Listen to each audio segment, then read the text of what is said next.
Hi, this is Tracy, the Flow of Love, day 3. We're here today. I help my clients ignite love in their lives. And what does that mean? Somebody asked me, what does it mean to help ignite love in the lives of my clients? Well, so when you're going through a difficult time, maybe you're feeling an immense amount of pain, of heartbreak, or your current relationship, something isn't really working, something feels stuck. I act as a bridge to your spirit in need. I help ignite love in your life. I use love as this vehicle to bring you back online, to bring you back to life. And perhaps we're not even in living your life fully when you first began, but my work helps ignite this beautiful sense of yourself. And there's more. And I do this through coaching and healing modalities and through a wonderful and powerful ceremony called space clearing that clears energy in buildings. And it's amazing. And I've been doing it for 14 years. So let's move on.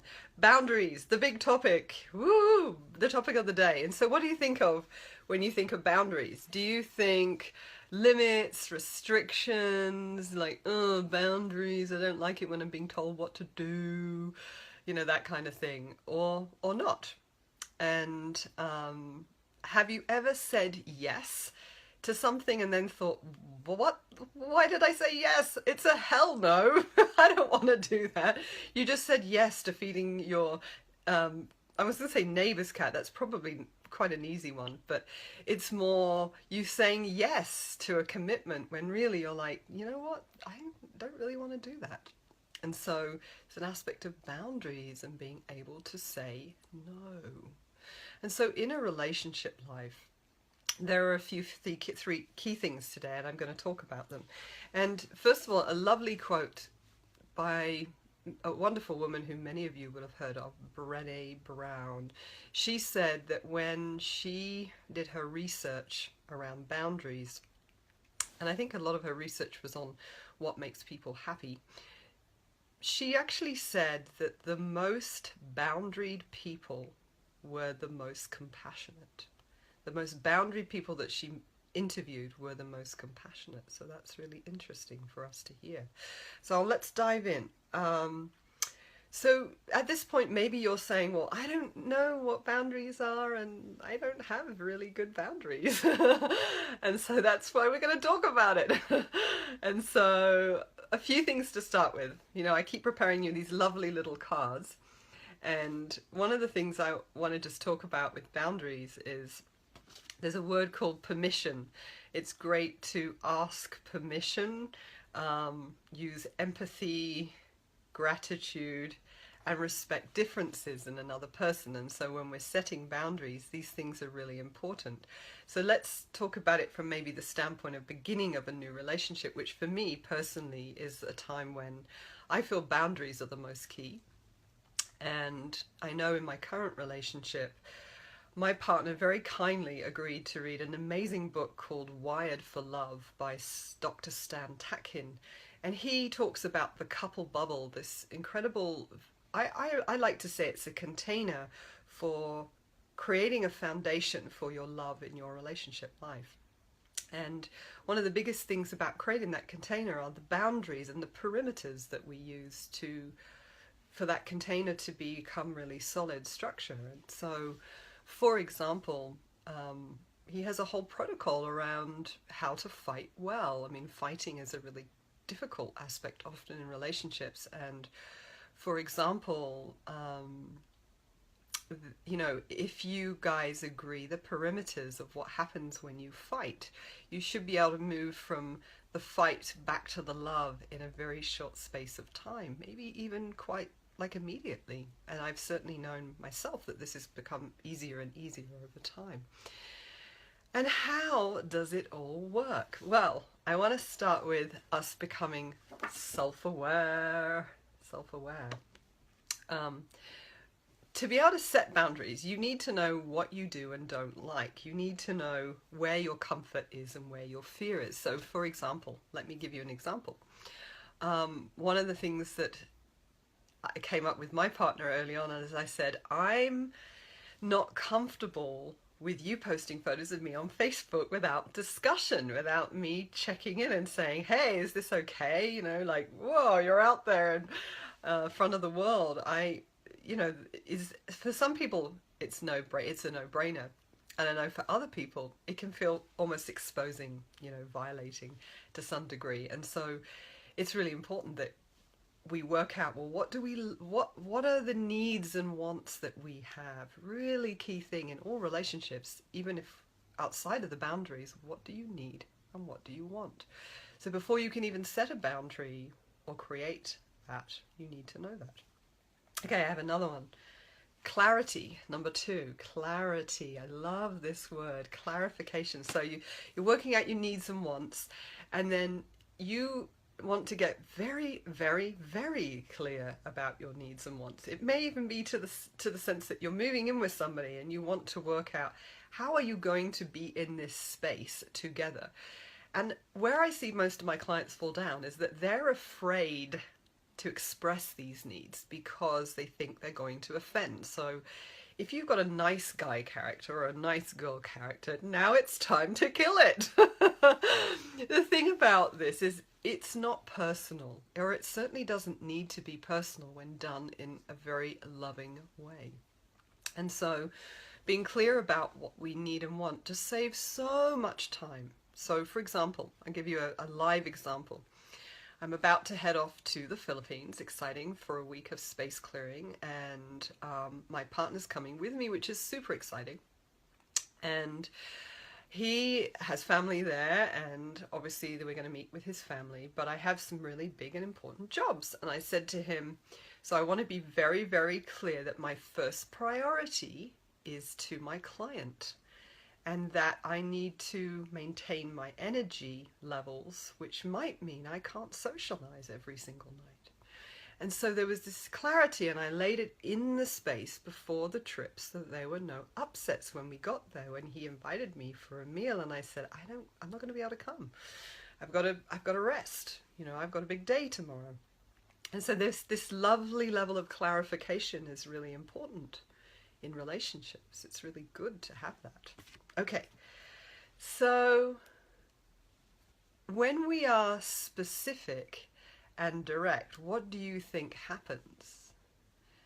How is it? So when there are blurry boundaries, what tends to happen? Have you ever had that experience where someone's getting upset because they're saying, well, you said this or you said that, and actually this is a big backbone in arguments where there's this lack of clarity and directness about exactly what you meant. And so, for example, you might come home at the end of a day and you may have a task to finish before you can be emotionally available to your partner and listen to them and hear about their day. So how about if you said something like, I need 20 minutes because I have to finish something and send an email out to a client. I'd love to hear about your day. I'll be available in 20 minutes. And give them an exact time frame. And it really helps to keep your promise on that one. So if you happen to be a little bit like me, and sometimes I'm a little moony and time can run away with itself, you have to be really realistic about whether that's going to work. Because sometimes you can upset people if you say to them that you're going to do something, then you don't. And so this is a boundary. It's an example of a boundary. And so have you ever been in a situation where you're blaming another person for not knowing what you needed? Think about this one. I have. I definitely have. I'm like, you knew that I was da da da. You knew, I can't believe you. all those sorts of expressions that we use. When we use I statements, it can be a lot more owning in terms of needs, wants, boundaries. And so, for example, I need peace and quiet in the mornings. This is one of my boundaries. So I'm a meditator, and I've been meditating for 15 years every day for at least an hour a day. And one of my prerequisites or boundaries with my partner that I laid out really early on was, I need silence in the morning. I don't like a lot of stimulation. I love to hang out with you, but I need quiet time. I need that early phase of the morning to be very slow and very gentle. And this is one of the boundaries that I asked for. And he's been beautiful. And some days he has things he needs and he says, well, okay, that's great, but then I need X, Y, Z. And see, the I statement really helps us own and embody what it is that we want. Okay, I'm not going to overload you with too many things today. One thing though I think it's really important is called, and I wrote it down, the sandwich approach. I love this technique, and Steve and I practiced this on a Sunday evening for a long, long time. So I'm just going to hold it up. And it says compliment, criticism, compliment. And so what does that mean?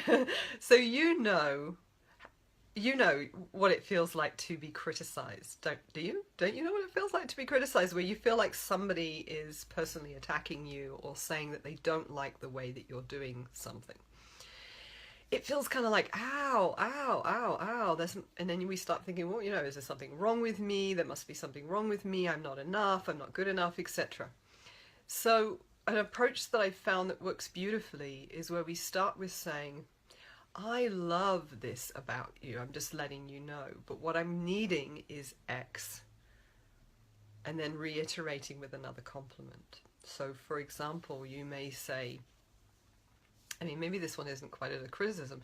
I love making love to you. However, I'm not at my best at night. And so sometimes when you're wanting something from me late at night, I'm so exhausted from my day.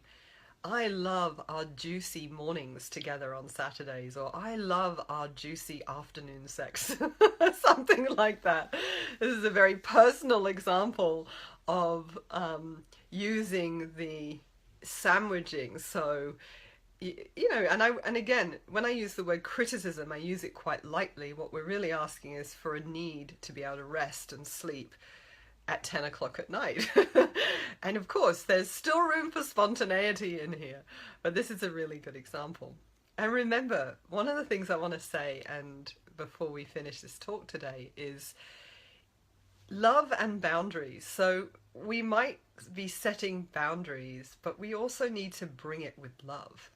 It's not just this hard and fast, set some boundaries. It needs to be brought with love and compassion. Because remember, what you're doing is you're fine-tuning this beautiful, let's call it the container of love that you're creating, whether it's with a partner, whether it's with a friend.